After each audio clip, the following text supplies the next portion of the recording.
అందరికీ నమస్కారం. నేను మీ Anasuya Bharadwaj. Please like, share and subscribe మన గుంతకల్ న్యూస్.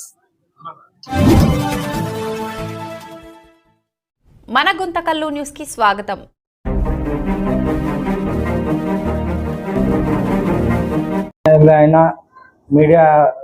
మీడియా మిత్రులకు, పత్రికా విలేకరులకు అందరికీ నా నమస్కారాలు. పెద్దలకు అలాగే మా మా మా పార్టీ పెద్దలందరికీ కూడా మా నమస్కారాలు. అయ్యా, ఈనాడు మేము గతము నక్కందొడ్డిలో మాకు సెక్రటరీ గత జూన్ 4వ తారీఖు మా పంచాయతీకి రావడం జరిగింది.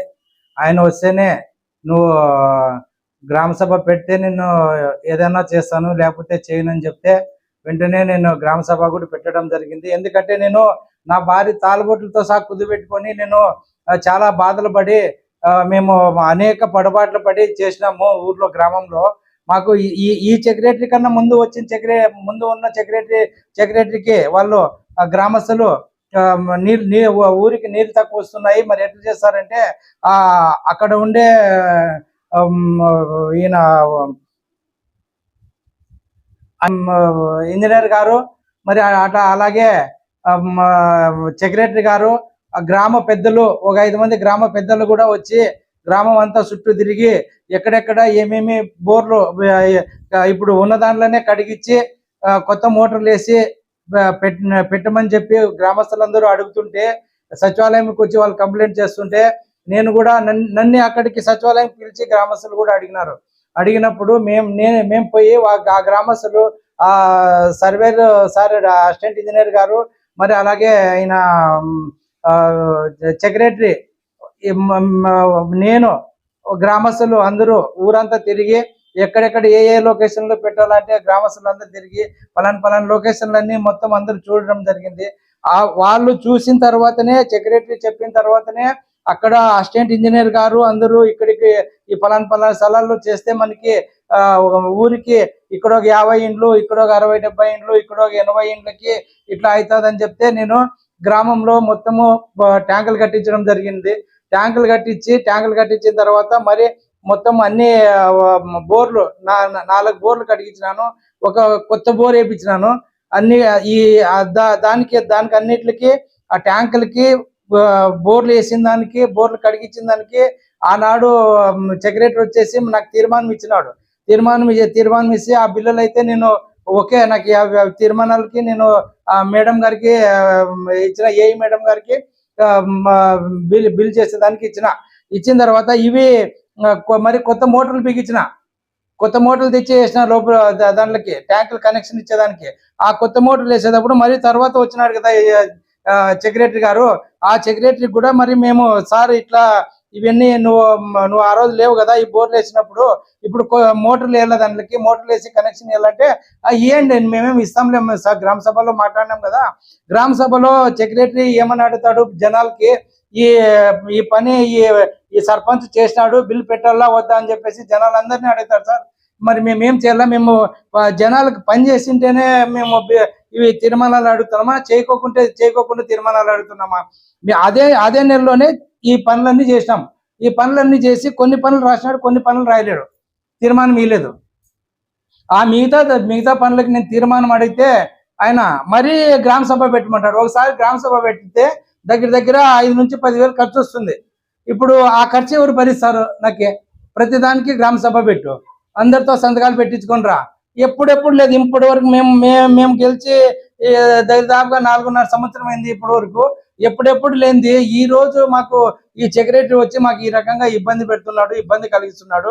ఆ సెక్రటరీ దగ్గరికి పోతే అదిగాక ఇంకోటి, దానికన్నా ముందు సార్ సచివాలయంలో ఆ ఫిల్టర్లు చెడిపోయినాయి, పేపర్లు లేవు, ఇంక్ లేదు, అన్నిటికీ ఇవన్నీ టోటల్ గా గుండు పిన్ని సూదితో సహా నేను సచివాలయానికి కొనియడం జరుగుతుంది. అక్కడ ఉండే సార్లతోనే సార్ నేను లేకపోతే వాళ్ళకందరికీ నేను ఫోన్ పే చేస్తా, వాళ్ళకి ఏం కావాలో ఆ బుక్ స్టాల్లో తీసుకుంటే వాళ్ళకందరికీ నేను ఫోన్ పే చేస్తున్నా. అటువంటి అంత నేను చాకచిత్తంగా వాళ్ళకి అంత అనుకూలంగా అంత అన్యోన్యంగా నేను గ్రామంలో, నా గ్రామం కదా, నా గ్రామానికి ఏం తక్కువ రాకూడదు, నా గ్రామంలో నన్ను ఇంకోటితో వీళ్ళు పోయి మరి ఇంకోటితో చెప్పకూడదు. అలా నేను నేను ఇంత చాకచత్యంగా ఇంత ముందుకు పడి నేను పనిచేస్తుంటే ఒకవేళ నేను ఒక వికలాంగుడు పక్షవాతం పేషెంట్ నేను అయినా కూడా నేను ఒక పేరు తెచ్చుకోవాలని గ్రామంలో ఇంత పనులు చేస్తుంటే నాకు ఈ విధంగా సతాయిస్తున్నారు. అదే విధంగా మరి ఇక్కడ ఎంపీడీఓ గారు ఈ వాటి ఆయనే, మాకు ఎంపీడీఓ ఆయనే, సర్పంచ్ గారు ఇక్కడ నుంచి అక్కడ ఎంపీడీఓ ఆఫీస్ మెట్లు ఎక్కితే అయిపోయా, కనిపిస్తే అయిపోయా సార్. ఆ సీట్లో నుంచి లేచి బయటకు వస్తుంటాడు. సార్ అంటే మీ సోది మేము వినలేము, ఏంది మీదంతా ఎప్పుడు అంటే మేమేమన్నా కావాలని పెట్టుకుంటున్నామా? ఏమన్నా మీతో మీరేమన్నా మాకేమన్నా శత్రువులా? మీరు మాకు ఏ రకంగా దీన్ని మాకు ఈ రకంగా ఇబ్బందులు పెడుతున్నారు. దానికి ఈరోజు మేము కలెక్టర్ కూడా వినతి పత్రం ఇవ్వడం జరిగింది. రేపటికి ఆర్టీఓ సార్కి వాళ్ళు వెంటనే రెఫర్ చేస్తున్నాము, మేము మీకు ఆర్టీఓ సార్ పిలుస్తాడు అని చెప్పడం కూడా జరిగింది. అక్కడే కలెక్టర్ సార్ రేపు ఏం చెప్తాడో చూసుకొని దీన్ని మర్నాటికి మరి మేము అక్కడే, ఎందుకంటే మేము అప్పులు చేసుకున్నాను. గ్రామానికి పెట్టినా, నా ఇంటికి పెట్టలేదు. నేను ఒక టైము తినేకి లేకపోయినా కానీ ఫస్ట్ నా గ్రామం బాగుండాలని ఒక్క బుడ్డి పోతే కూడా ఆ బుడ్డి పోయి మరి అదే పనిగా మంచి కూలి పెట్టుకొని పోయి వేపిస్తున్నా సార్. ఈ కాలంలో ఒక మనిషి రావాలంటే 500 1000 రూపాయలు లేని ఏ మనిషి రాడు. మేము ఎంత ఇబ్బంది పడుతున్నామో, ఏం తిప్పలు పడుతున్నామో అది మాకు తెలుసు, ఆ భగవంతునికి తెలుసు. కానీ ఈ రకరకాలుగా మాట్లాడి రకరకాలుగా వేధింపులు గురి చేస్తున్నారు. ఈ వాటి సార్ ఎండో సార్ అయితే మాకు చాలా ఘోరంగా ఆయన చేసిన పనికి మాకు ఇప్పుడు మేము పోతే మేము ఇట్లా కూర్చోంటాం సార్. ఆయన వచ్చేసి ఒక పిల్లల మాదిరి ఇట్లా సెల్ పట్టుకొని ఇట్లా గెలుపుతుంటారు సార్. పలకరిండు సార్. మేము పోతుంటాము వాకిల దగ్గర పోకముందునే సార్ ఉంటే నమస్తే సార్ అని పెడతాం. పెద్దవాళ్ళకి ఎందుకు నమస్తే పెడతాం సార్? మేము మానకన్నా పెద్దోళ్ళు, గౌరవనీయులైన ఒక అధికారులు, ఒక పెద్దవాళ్ళు అని చెప్పేసి మేము ఎంతో మర్యాదపూర్వకంగా పలకరిస్తే మమ్మల్ని ఈ విధంగా ఒకవేళ అంత ఎస్టీలు అంటే అంత చులకనేం సార్? మీకు ఎస్టీలు అంటే ఒక అంత చులకన? ఒక ఎస్టీ మహిళ దీంట్లోకి ఎండిఓ ఆఫీసులోకి పోతే నువ్వు అంత పెద్ద హోదాలో ఉన్న ఆఫీసరు నువ్వు మాకు కూర్చోబెట్టుకొని సమాధానం చెప్పే చేత కాకున్నప్పుడు నీకు ఎందుకు సార్ ఆ సీటు? ఎందుకు ఆ సీటు అని మేము అడుగుతాము. మేము అక్కడికి పోతే అయ్యా మా బాధలు మాకు తెలుసు, మాకు తినేకి టైం లేదు, మాకు ఇది అంటే మేము వచ్చినప్పుడే నీకు తినే టైం ఉండదా? మేమేమన్నా మీకు అంత ఇబ్బందులు పెడుతున్నామా? కొంచెం మా పట్ల ఆలోచించి మా మనం ఆలోచించి మేము ఎందుకంటే నాకు 2 ఆడపిల్లలు ఉన్నారు. నేను ఒకటే సార్, నాకైతే 2 ఆడపిల్లలు ఉన్నారు. నేను పక్షవాతం పేషెంట్ని, నేను ఆ వికలాంగుని. మేము రేపు మర్నాటిలో మాకు ఏది పరిష్కారం కాకపోతే నేనైతే పాయజంతో అక్కడికి వస్తాను. ఇంకా అక్కడ ఎందుకంటే మాకు వచ్చిన రోజు నుంచి ఇదే రామాయణం సార్. మాకు చదువు లేదు, మేము అమాయకుల మేమే దొరుకుతామా వీళ్ళకి, సెక్రటరీలకి, ఎండిఓలకి, యువాటీలకి మేమే దొరుకుతాము. మా ఇట్లా మమ్మల్ని ఫుట్బాల్ ఆడుకున్నట్లు ఆడుకుంటున్నారు సార్ వీళ్ళు. మేము ఎవరిని అడుక్కోవాలా? ఈ రోజు మేము కలెక్టర్కి ఇవ్వడం జరిగింది. ఇది స్పందించి కలెక్టర్ గారు కూడా మా పైన దయ ఉంచి ఇది ఏం కథ, ఒక ఎస్టీ కదా, ఈ ఎస్టీ ఏ రకంగా అవుతున్నాడు, ఎందుకింత ఆవేదన గురి అవుతున్నాడు, ఎందుకింత బాధపడుతున్నాడు, కన్నీళ్ళు ఎందుకు తెచ్చుకుంటున్నాడు అని చెప్పేసి మీరు కూడా అధికారులు ఆలోచించాలి సార్. మేము ప్రాణం పోయేదానికైనా రెడీ. ఎందుకంటే ఇప్పుడు ఈ పొలిటికల్ అంటేనే ఒక ప్రెస్టేజ్, ప్రాణాలకైనా ఇదే. మేము ఎందుకంటే ఒక అధికారము, ఒక పార్టీ రావాలంటే గత 4 ఏళ్ళు బిల్లులు పెట్టా. నాకు 13 లక్షలు నాకు మా గవర్నమెంట్ వచ్చిన తర్వాత డ్రా చేసుకుంటే దానికి 70 లక్షలు డ్రా చేసుకున్నాడు అని చెప్పేసి సెక్రటరీనే చెప్తున్నారు సార్. మేమేం బతకలా సవాలా? నేను ఈరోజు ఆ సెక్రటరీ పేరు కూడా నాకు చాలా నా మనోభావాలు చాలా దెబ్బతినేలాగా, నాకు చాలా ఇది టూ మచ్ గా గ్రామస్తులు కూడా అందరూ ఇదేలాగా నాకు చెప్పి నాకు ప్రచారం చేసి, నాకు గూగుల్ ప్రచారం చేసి నా మర్యాదనంతా పోగొట్టినారు. నేను దానికి కూడా నేను పరువు నష్టం దావా చేస్తాను. ఇది రేపు మర్నాడు నేను చూసి ఆడే ఏం కావాలో అది మేము ఎండిఓ దగ్గర పోయి దీనికి మరి మేము ఆర్టీఓ సార్ చెప్పినారు, ఆర్టీఓ సార్ దగ్గర కూడా పోతాం మేము కలిసి. మా గ్రామస్తులు కూడా పిలుస్తాను పెద్ద మనుషుల్ని. మాకేలా మా పైన దయ ఉంటే, మా ఎస్టీ జాతి పైన దయ ఉంటే వాళ్ళు కూడా వస్తారని అనుకుంటున్నాము. ఎందుకంటే నేను వాళ్ళు చెప్పిన పనులను చేస్తున్నా.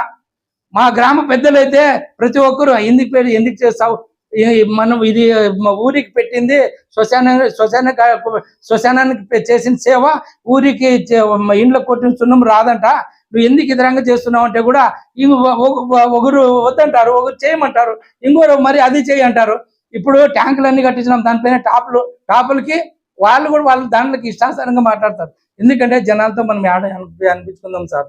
మాతో చేదగాక అనిపించుకునే చేదగాక మేము భయాసులము, మాతో ఆడుకోవద్దండి సార్, దయచేసి మొక్కుతున్నాం సార్. ఎండిఓ గారికి, ఆర్టీఓ సార్ గారికి, అంటే ఆర్టీఓ సార్ అయితే ఆయన మాకు ఇప్పటి వరకు మేము ఆయన కలవలేదు, ఆయనతో మాట్లాడలేదు. మా ఈ ఎండిఓ సార్ మాత్రము ఈయన వచ్చిన తర్వాత వాంటెడ్ గా నా బిల్లులు టోటల్ గా నిలబెట్టేసినారు సార్. ఇప్పుడు మాకు జనరల్ ఫండ్ లో ఆ రోజు జనవరిలో మేము వర్క్ చేస్తాం. ఆ రోజుకే ఆమె ఫాతిమా మేడం గారికి ఇచ్చిన నా 4 days కే మాకు ఎంబుక్ రికార్డ్ చేసి ఇస్తారు సార్. ఆమె ఏం తప్పలేదు. కానీ అది ఆ రోజు నుంచి ఇప్పటి వరకు ఆమె మాకు జనరల్ ఫండ్ 15 ఫైనాన్స్ లో రికార్డ్ చేసి ఇస్తే, ఈమె జనరల్ ఫండ్ లకి దానికి జమ చేసి, సుమలత గారు సెక్రటరీ గారు జనరల్ ఫండ్ లకి యాడ్ చేసి దానికి అది ఇప్పటి వరకు నాకు బిల్లు కాకుండా నిలబెట్టినారు సార్. నేను పని చేయలేదా? నేను పని చేయకోకుండా దానికి నాకు రూపాయి వద్దు. నేను ఇన్ని పనులు ఇవి చూడండి సార్, మీరే బాగా చూడండి, ఈ పనులు ఏమన్నా రూపాయి 2 రూపాయలతో అయ్యేటివా? ఇవి ఈ లక్షలు పెట్టాలా? ఇదో సార్ అదొకటి.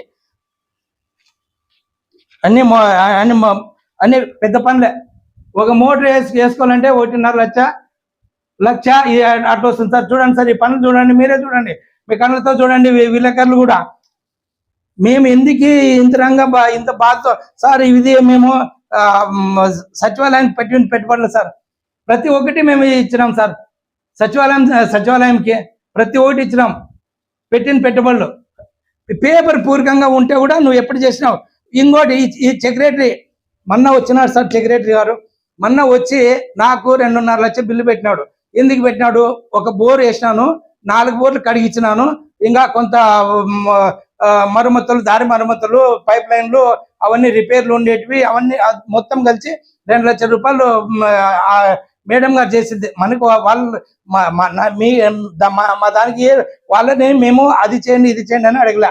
మేము తీసిపోతాం, ఈ తీర్మానము ఆడిచ్చేసి వస్తాం. అది ఇచ్చింది మేము చేసుకున్నాం. అది ఆ 2 లక్షల రూపాయలు ఒక జనరల్ ఫండ్ లో ఈ లైట్ వేసిన దానికి 57,000 పెట్టారు సార్. దానికి ఊరంతా ఆయన కూడా ఇప్పుడు వచ్చిన ఆయన కూడా 5 లక్షలు పెట్టుకున్నాడని చెప్పేసి, నేను మొన్న వచ్చినానయ్యా 5 లక్షలు పెట్టినాను అంటే నాకేమన్నా ఊరినే పెట్టినారా? 2.5 లక్షలు పెట్టి 5 లక్షలు చెప్పుకుంటుంటే ఏమన్నా మేమేమన్నా ఊర్లో తిరగాల, లేదంటే ఏమన్నా ఊరి పోసుకొని సావాలా, లేదంటే బంధు దాకా సావాలా? మేము అంటే మీరు సెక్రటరీలు మా పైన ఎందుకంత ఖర్చా? మేమేం చేసినాం సెక్రటరీలకి? మేమేం చేసినాం చెప్పండి. లేదంటే నువ్వు పలాంటి మాకు ఇది చేస్తున్నావు అని చెప్పు, మాకు మేము ఏదో వదిలేస్తాం, మీరన్నా చేసుకొని తినండి. అది కానీ నువ్వు ఏంది అసలు నాకు అర్థం కాదు సార్. ఇది దయచేసి ఎండిఓ గారు, సెక్రటరీ గారు, దయచేసి నువ్వు నా పంచాయతీలో ఉండదు నాయన, మొక్కుతాను. నువ్వు వచ్చి నాకు అంతా మొత్తం ఊర్లో సార్ నాకు దయచేసి మా పంచాయతీకి ఏమొస్తుందో దాంట్లో మేము చేసుకొని పోతున్నాము నాయన, మాకు ఇవన్నీ ఇబ్బందులు పెట్టొద్దు, దయచేసి మొక్కుతున్నాం సార్. ఇంతటితో విరమించుకుంటున్నాను సార్.